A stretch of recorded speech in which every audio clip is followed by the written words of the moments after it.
May mga content creator na sobrang ganda ng content. Maganda ang edit, maganda ang lighting, maganda ang message. Kapag pinapanood mo, masasabi mong may effort talaga.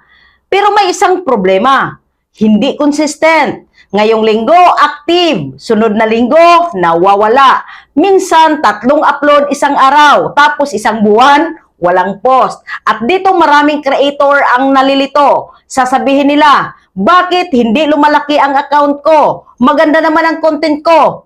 Pero ang totoo, hindi lang kalidad ang tinitingnan ng audience at algorithm. Tinitingnan din nila kung mapagkakatiwalaan ka bang bumalik.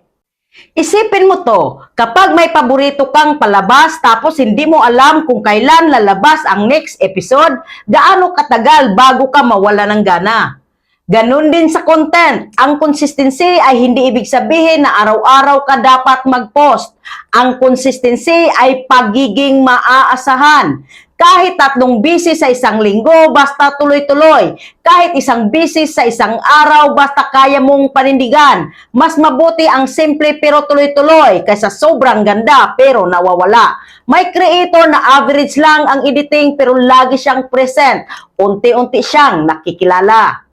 Hindi dahil pinakamagaling siya, kundi dahil lagi siyang andyan. Habang may creator na sobrang husay, pero paulit-ulit nagsisimula ulit dahil nawawala ng matagal. Isa pang problema kapag hindi consistent, bumabagal ang paghasa mo. Kapag madalang gumagawa ng content, mabagal din ang improvement. Pero kapag tuloy-tuloy, mas mabilis mong makikita. Anong gumagana? Anong hindi? Anong gusto ng audience? At paano ka mas gagaling? Tandaan, hindi lahat ng content mo magiging viral. Pero bawat content mo ay may tinuturong leksyon.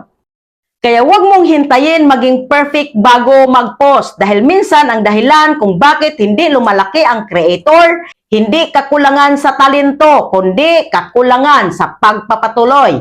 At tandaan ito, ang maganda na hindi consistent, minsan natatalo ng simple pero tuloy-tuloy. Kaya kung maganda ang content mo, dagdagan mo ng consistency. Dahil ang tunay na laban sa content creation ay hindi lang gaano kaganda ang gawa mo, kundi kung gaano ka katagal handang magpatuloy. Ano ang opinion mo dito? Paki-comment and see you in the comment section.